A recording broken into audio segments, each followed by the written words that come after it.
আমি তাকে জীবন্ত কবর দেব। এই কথা শুনে আমার বুকের ভেতরটা মোচড় দিয়ে উঠল।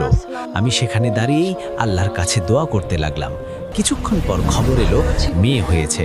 সর্দার মেয়েটাকে জীবন্ত কবর দেওয়ার প্রস্তুতি নিতে লাগলো। আমি ছুটে গিয়ে বললাম, ভাই, এই নিষ্পাপ বাচ্চাটাকে মেরো না, আমাকে দিয়ে দাও।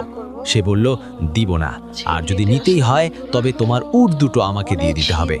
আমি রাজি হয়ে গেলাম। আমার সবটুকু সম্পদ দিয়ে ওই নিষ্পাপ বাচ্চাটাকে কোলে তুলে নিলাম। সর্দার আমাকে পাগল ভাবলো, কিন্তু আমি ভাবলাম একটা জান্নাত কিনে নিলাম।